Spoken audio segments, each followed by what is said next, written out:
kita, satu rasa susah senang bersama-sama. Mari jalin silaturahmi. Jadi gue berpikir memang selama ini kalau nanti gue tua, gue akan begitu tuh, rumah ibadah kayak begitu aja kan. Ternyata memang nggak salah, tapi memang ada yang kurang mungkin ya. Karena tadi orang yang langkah paling mulia itu ya ilmunya dimanfaatkan buat orang lain. Iya, mantap. Jadi gimana buat Nobon? Kalau gue sih pendapat gue emang ada. Jadi gini, pengalaman gue di Priuk ya kan, apalagi gue seorang ketua itu udah pasti mesti bijak juga. Walaupun itu saya bang, pemimpin ya. Iya, gue tuh saya bang, walaupun kalau dibilang, gue disebut apakah gue keturunan. Kalau bokap dulu almarhum, dia nggak taunya ketua hari DKI juga bang, seorang zamannya Indro dulu, cuma Indro di bawahnya bokap. Ya akhirnya gue, padahal gue sinting bang, gue tuh serang aja, gue belum bener, gue ini belum bener, lu ngapa milih gue sih? Ya, itu bang. Dan sinting tahap bawah itu, lebih tinggi ada sinting gila miring. Nah itu bang, kan akhirnya gue pikir, akhirnya kebaik, berarti gue positif sinting nih berarti. Iya kan timbul, positif tinggi. Oh tinggi. Udah ganti berarti. Yang lu inget positif sinting ya? Iya. Gue ingetnya positif sinting bang. Nah karena kan di utara itu bang, ya nggak positif anjing bang. Nah itu jaing nggak mau bang. Yang jelas bang, gue ditunjuk sama brother, ya insya Allah gue akan sekoma juga bang. Dan gue akan, lu mau apa sih? Dengan lu nunjuk gue, lu maunya programnya apa sih? Ya kayak saat ini lah bang. Akhirnya gue bilang, kita ini lagi dari BPP, dari pengurus ketua pusat Mbak Yos, bilang kan bahwa kita tidak ada dan COVID ini kegiatan. Nah akhirnya kita berpikir, kok orang-orang pada bikin YouTube, kita YouTube-nya bikinnya ya tadi gue bilang bang, lain yuk kita bikin YouTube Oi Rock and Roll Ngaji yuk. Nah itu bang, dan gue pengen siapapun silakan samuk bang, masuk ke dalam sini, entah itu lu punya peyek anting ini, gue nggak ngaruh bang. Ya tato silakan aja masing-masing, tapi yang penting jangan ditato hatinya. Kan kalau udah ditato hatinya berarti udah nggak bisa berubah, udah terlukai, cedera hatinya. Kalau kulit kan cuma apa istilahnya, Rajab Sarullah, Sya'ban Sarullah, Ramadan Sarullah. Rajab itu membersihkan kulit. Ya, ini Sya'ban kita membersihkan darah kita. Nanti Ramadan kita membersihkan ruh kita. Gitu. Masya Allah. Nanti yang pertanggungjawabkannya itu ruh kita itu mengembara sejauh apa bersama dengan kulit ini. Tapi tenanglah, Allah itu ya Ghafar, ya Ghafur, ya Ampun. Maha pengampun, maha memberi ampunan, maha pemaaf. Ya apa-apa. Ya minimal lo surga emper-empernya doang lah. Amin. Karena gua koreksi diri. Tapi kan gue liat, Bon lo ngapain di situ ya kan? Kebetulan gue kan panitia surga ya kan? Ikut gue lo gitu. Dipanggil Edi lo, Edi Bonetski. Iya benar-benar. Berarti Edi apanya? Kalau nah ini gue bingung lagi nih, ini panitia. DRT. Office. Ya artinya nanti. Nah sorry nih, kirain gue di pelabuhan doang lo. Ada office boy, nggak tahu di surga juga. Ada juga. Itu Edi. Dan insya Allah kalau kita berteman dengan orang ahli surga, mereka akan ada kita, Bon. Amin. Minimal di Bang Dik, Bon lu ngapain? Masuklah ke dalam. Ya kan, walaupun dalam lu mau ngapain, penting udah masuk surga kan. Amin. Insya Allah. Pokoknya kita berprasangka baik saja sama Allah. Surga itu bukan tempat sesuatu yang susah lah. Yang pasti surga itu tempat yang bersih. Kalau lo nggak mengotori buminya, nggak mengotori hati lo, ya lo udah berhak mendapatkan surga lah. Cuma persoalannya kan surga bukan punya gua. Iya. Cuma ada regulasinya. Kalau mau ketemu Rasulullah sebegini nih ibadahnya gitu kan. Kalau lu mau ketemu Allah mungkin lebih jauh lagi dari itu. Gue yakinlah semua kita ini kelak masuk surga lah. Amin. Tapi surga yang gue pengen tuh surga yang berada di pangkuannya Allah. Karena surga tidak lagi penting kala itu. Berada di pangkuan Allah, surga manapun kalah indahnya. Dan sebaliknya jauh dari Allah, di dunia ini kita kering hatinya dan kita akan lebih merasakan panasnya dari api neraka. kira-kira begitu. Salam lu dari neraka. Salam dari neraka. Tadi bilang lu surga, sekarang ngalah. Ya teman-teman lu banyak yang kesono pada salam sama lu, tolongin gitu. Bagus berarti. Oh iya. Iya. Oh iya, terus Bang Dik, saya ingin nanya lebih jauh Bang Dik. Berapa lama sih Bang Dik menemukan perjalanan ini menuju sekarang ini Bang Dik? Ya hidup proses sih. Allah kan yang menciptakan ruang dan waktu. Iya. Dia sesungguhnya tidak pernah berjarak, bahkan dia tidak pernah membuat jarak. Kitanya aja membuat jarak. Jadi terhadap panjangnya sebuah proses itu bisa menjadi tahu-tahu gitu. Tahu-tahu kita udah nikah. Tahu-tahu kita udah anak. Tahu-tahu kok ucapan kita nggak lepas dari syahadat kan gitu. Jadi gue nggak terlalu tertarik kepada berapa lamanya gitu. Karena bagi Allah PSK pun dikisahkan ketika dia memberikan anjing ya. Ya itu berapa saat sih, tapi dia penduduk surga gitu ya. Ya nggak, jadi nggak terlalu penting bagi Allah. Yang penting lo nyampe ke gua, kata Allah gitu. Lo mau lewat Priuk, lo mau lewat kereta ke Tanah Abang, tapi niat lo baik, lo akan nyampe gitu. Benar. Artinya memang manusia ini butuh niat ya Bang Dik ya, untuk ingin mencapai lebih baik kan harus ada niat ya. Tuh, ya ihdinas syirat mustaqim. Kenapa dipakai syirat bukan tarik? Sama-sama jalan. Syirat itu sebuah jalan besar yang dibuat oleh yang maha besar. Jadi kalau di Priok kan tol berapa juta tuh sehari kira-kira? Mobil lewat. Oh, banyak banget.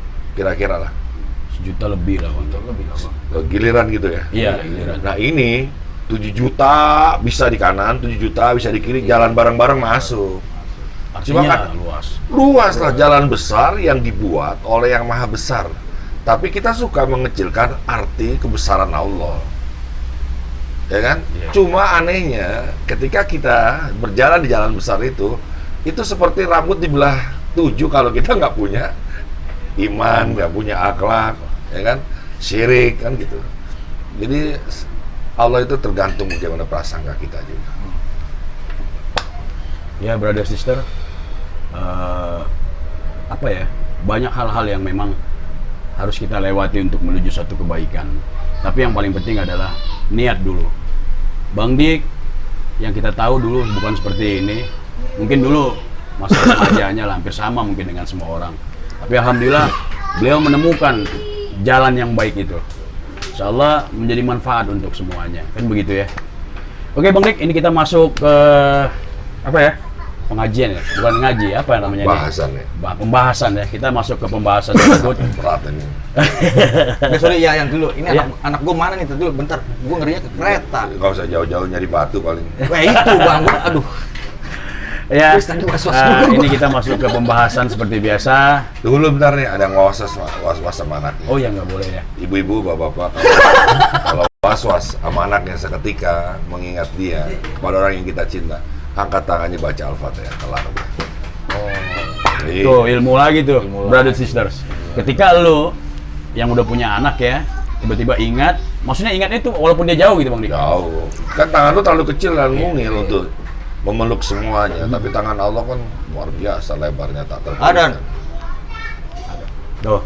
Jadi ketika lu mengingat anak yang ada dimanapun, lu jauh dari dia, lu angkat tangan, baca Al-Fatihah, insya Allah dilindungi. Dalam lindungan.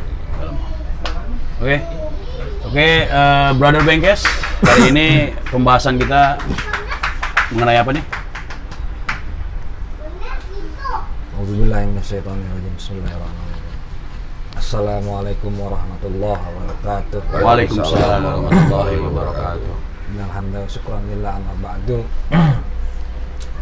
Yang sama-sama kita hormati, yang kita muliakan, guru kita,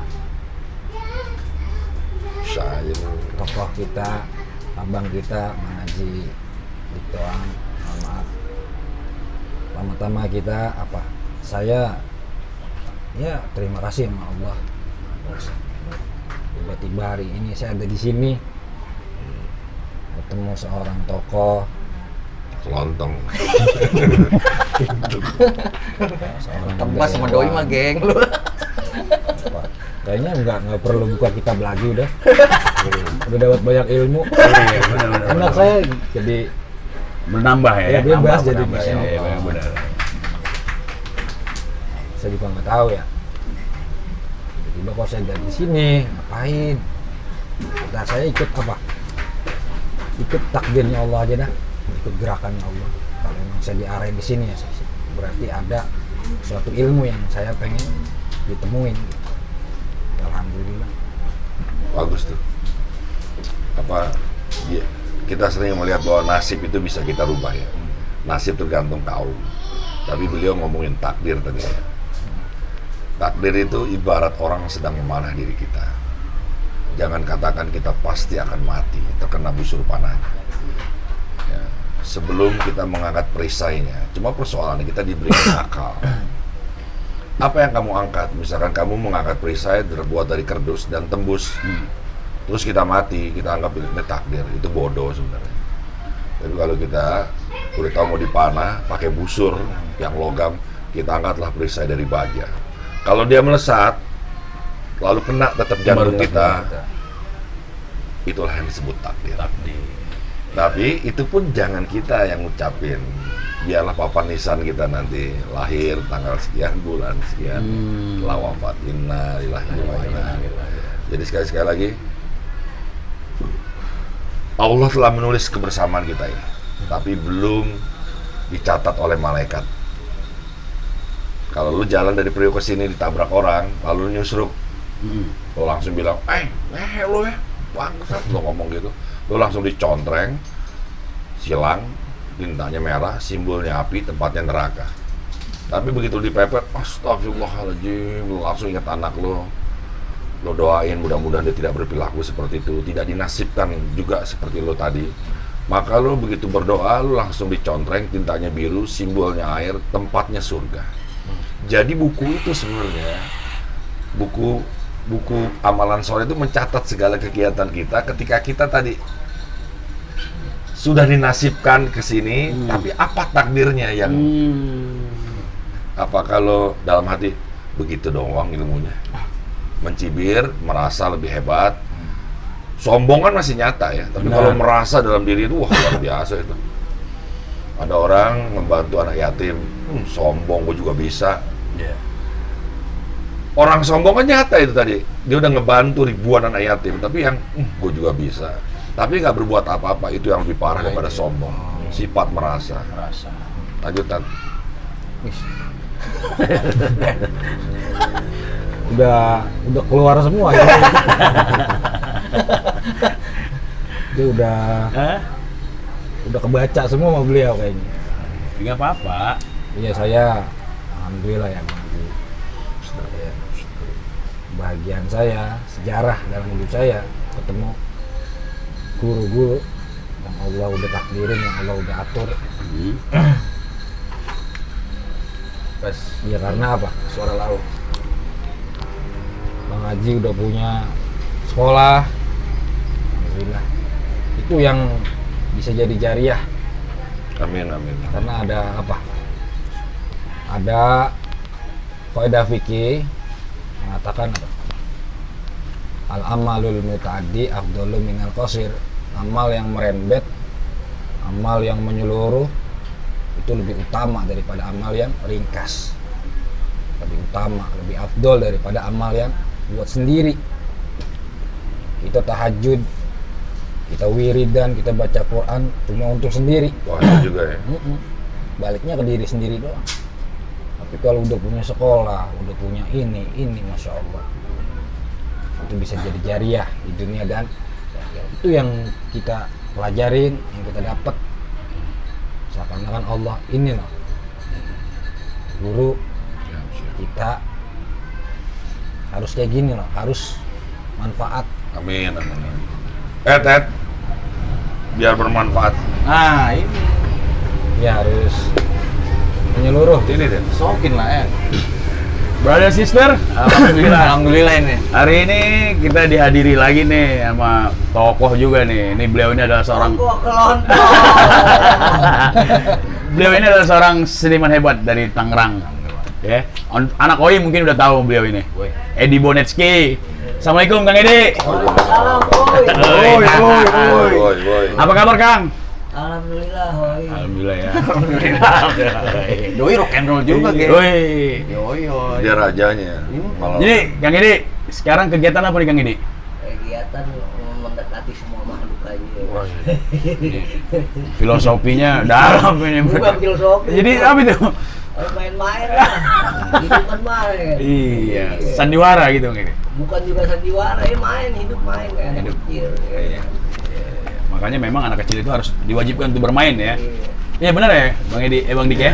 jangan kau cabut. Jangan kau cabut masa bermain anak-anakmu dengan cepat. Karena kelak kau akan menemukan anakmu yang dewasa tapi kekanak-kanakan. Tapi kekanak-kanakan. Sekarang nih banyak pemimpin kekanak-kanakan nih.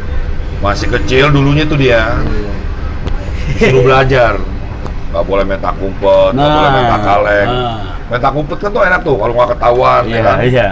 Kalau udah nggak ketahuan, pegang tembok dia Iya. jadi Bahagia. sakti ya. Nah sekarang karena masa kecil diambil waktu metak umpet, sekarang ngumpetin duit orang, ngumpetin duit rakyat. Jelasin Weh, mulu. gua ajari Kiko. Iya. Iya, jadi Pantesan anak gua disuruh megang batu mulu. Iya. Jangan bang, tawuran mulu pusing gitu. Batu celitok kalau zaman dulu. Iya. Udah anak gua megang Dompu. Dampu. ya jadi gitu tuh. Apa yang bilang Bang Dik bilang, jangan kau ambil masa bermain anak-anakmu, karena nanti ketika kamu ambil, setelah dewasa dia akan bermain-main. Kanak-kanakan. Kekanak-kanakan jadinya. Siapa bilang main bukan belajar? Main itu lebih daripada belajar, tapi dilakukan dengan sukacita, dengan passion, dengan gairah, dengan kecintaannya. Cuma ujungnya kita tidak tahu jadi baik atau jadi buruk. Iya. Maka orang tua, kakaknya, gurunya harus menjadi pendamping, pembimbing gitu. Sahabat teman dia bermain. Nah terus Bang Dik bagaimana menanggapin sekarang inilah di zaman ini apa sih setelah mileniumnya apa zaman apa sekarang ini menyebutnya nih ya? Bagaimana anak-anak Balik sekarang? lagi ke seng. Bagaimana Tadinya kan aluminium. sekarang balik ke seng. Beli gue berombak Ben.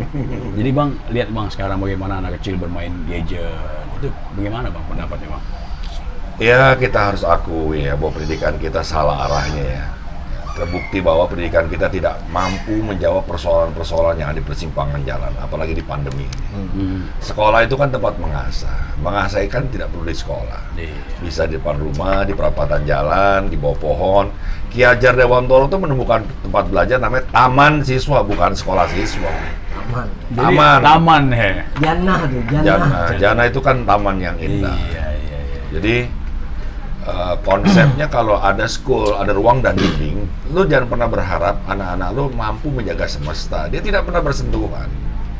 Kan Ki Hajar Dewantoro itu mengikrokannya benar bahwa ini iklimnya hanya tropis Indonesia, hanya musim panas dan hujan. Dan ada musim salju yang harus ke dalam ruangan ya. Jadi kita ini terlalu meniru luar lah. Kita kan negara bahari, jelas ya, 17.000 kepulauan, garis pantainya kalau diurai nomor 2 setelah Kanada. Lautnya luasnya bisa membeluk Eropa. Ya ada 500 suku bangsa, 500 bahasa lebih, ikan-ikan yang berenang ada di Atlantis. Kalau bertelur terseret hingga ke laut Australia. Begitu hidup di karang-karang kita. Kita tuh negeri kaya men. Dan yang ngambil kapal-kapal berbeda Indonesia tapi milik asing. Iya benar. Jadi bangsa yang besar ciri-cirinya ada. Dia memiliki pelaut-pelaut ulung. Inggris punya Columbus. Cina punya Cengho. Spanyol punya Vasco da Gama. Vasco da Gama. Sekarang kita nih, nenek moyangku. orang berlaut Sebut namanya siapa? Nggak. Nah, berarti malah hayati. karena nenek moyang kita bukan pelaut, nenek moyang kita penenun, pembatik. Makanya kita setiap lokasi berpindah kabupaten atau enggak provinsi ada tenunan-tenunan yang berbeda, batik yang berbeda. Nah, kakek moyang kita pelaut. Dan itu banyak pelaut-pelautnya sebenarnya. Jadi ini kita yang negara yang bangsa yang mencederai leluhurnya. Nggak akan bisa itu. Dia kan pemimpin. Kalau ada akan menjadi wali kota lah ya di Jakarta Utara Wali ya. Kota Madia, Jakarta Utara. Nah, yang pertama harus lo bangun itu bukan bangunan, tapi kuburan. Kuburan. Lo kalau lo Lu pernah keliling dunia belum? Pernah keliling dunia belum? Belum, Bang. Lu kalau ke Mekah, lu pasti ngelihat Madinah, lu ngelihat lihat makamnya Nabi Muhammad SAW. Lu pergi ke Palestina, lu pergi ke Jordania, lu pergi kemanapun, lu pasti cari makam dulu. Makam dulu, benar. Lah kalau di Tangerang, makamnya terbengkalai menjadi tempat yang angker, gua rasa ya ada apa ya namanya? Kalau ibaratnya hubungan darah nasab yang putus gitu. Kalau Edi mau jadi pemimpin, dia bangun dulu kuburan-kuburan yang ada. Karena itu leluhur-leluhur dia. Lu mau berdoa, lu kan doain orang tua dulu. Iya, benar. Masa langsung niatnya nggak bisa lah. Walaupun bisa itu hati-hati, lu bisa istijot terhadap doa itu. Benar. Jadi sekali lagi teman-teman semua, siapa pemimpin yang baik itu? Datanglah kamu ke tempat itu, lihat makam-makam yang ada di situ. Kalau diurus dengan benar, tadi itu pemimpin yang hebat. Kita jangan tertipu daya dengan melihat sesuatu bangunan yang menjulang tinggi. Al-Quran tuh udah menjelaskan begitu tuh.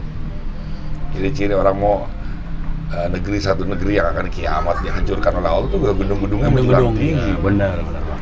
Ya, jadi contoh nanti pemakaman yang paling bagus kita akan buat mungkin setelah dia wafat. Oh, belum siapa ya? Oke, belum siapa. Jadi, apakah Bang Dik, berarti contohnya pemakaman itu seperti pemakaman di Kerawang itu? Harus kita bikin seperti itu? Gue pernah lihat ada di Banyuwangi. Gila, makam itu di sebelahnya berdampingan, taman bermain. Dan nggak ada angker-angkernya, kan gila. Dan Banyuwangi sekarang menjadi prototipe.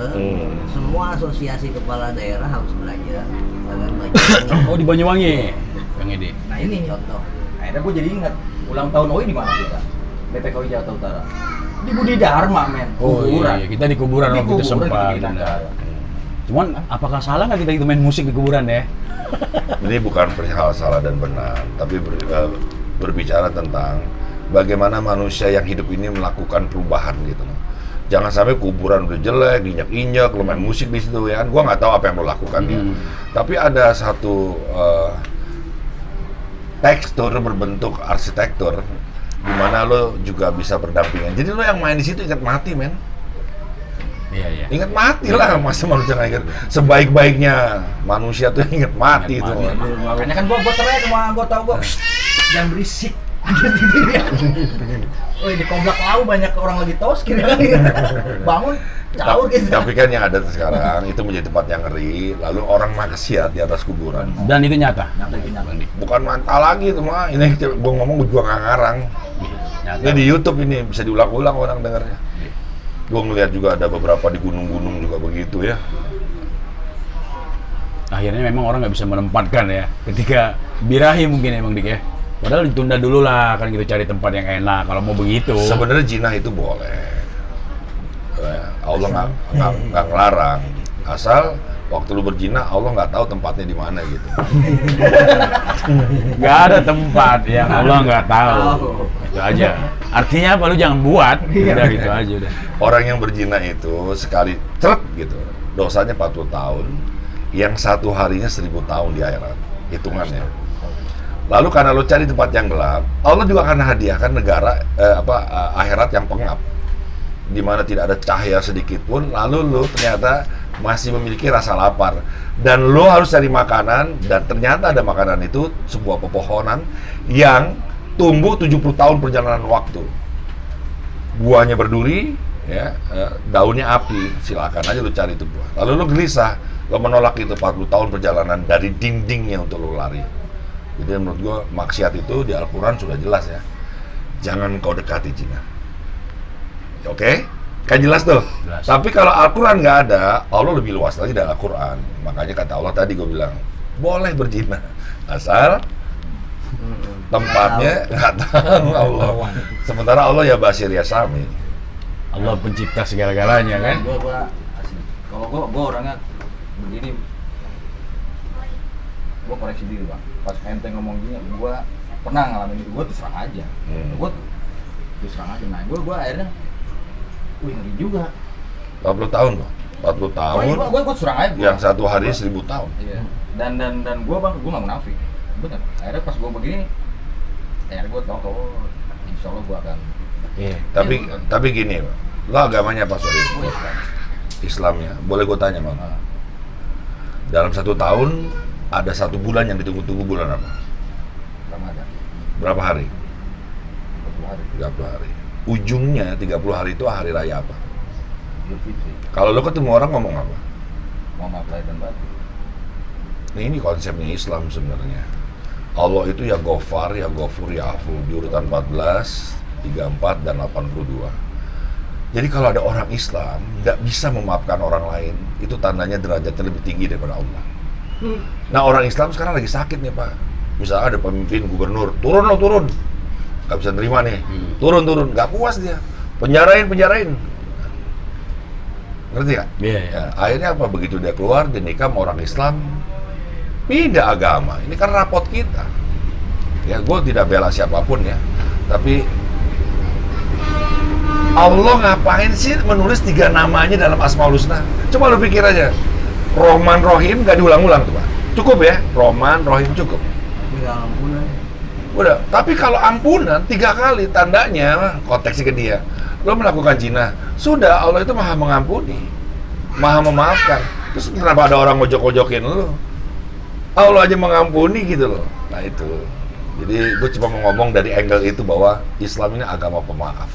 Sampai untuk minta maaf aja itu dirayakannya di ujung puasa yang luar biasa ya Pak ya. Iya. Baru 30 hari dulu. Gue rasa lo termasuk orang yang berat puasa. Sunnah maksud gue.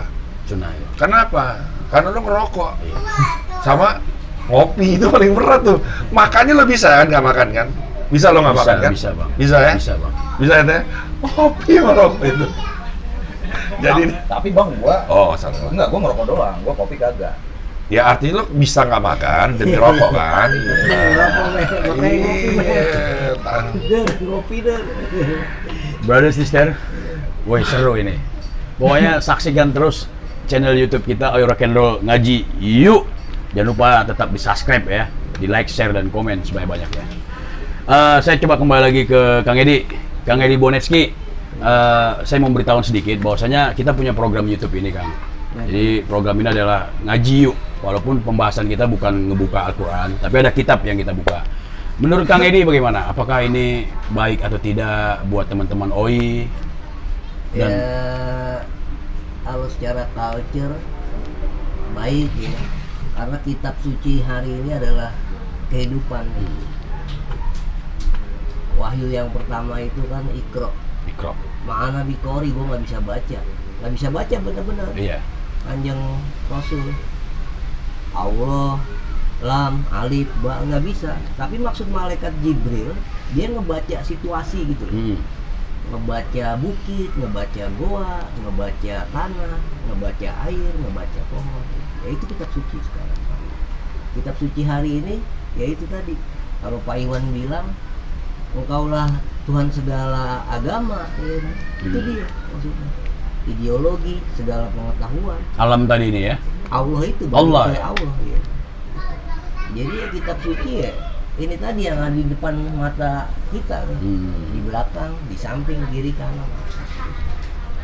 Dan Kang Edi sendiri mendukung ya apa yang kita lakukan ini Kang ya. Oh jelas lah, kalau kebaikan kan harus didukung walaupun diem-diem ya. Nah, Dokem ya kan. Nah, harus juga deklarasi. iya. Ya. Diam-diam tapi subscribe yang penting. Diem tapi doain amin. Amin, iya, Lil iya. muslimin wal muslimat, Amin, mu'minin amin. mu'minat. Amin, Ya. Masya Allah. Ahmad Irfan Nobon Fal. Alhamdulillah. Saya jujur Kang Edi bangga punya teman Kang Edi ini benar. Aduh, Walaupun kita jarang komen di Facebook, tapi saya sekali masuk dia Bon. Gue sambung deh. Nyeletuk kayak kan, tapi gua aduh Masya Allah, gua orang besar kayak gini komen di status gua salut lah. Soalnya Cilke dari laut gogas. Cilke kan itu yang tahu mah nggak tahu. Obut mah semini. Iya. Ya alhamdulillah lah hari ini kita memang benar-benar beruntung ada Kang Edi Bonetski, ada Bang Dik Doa.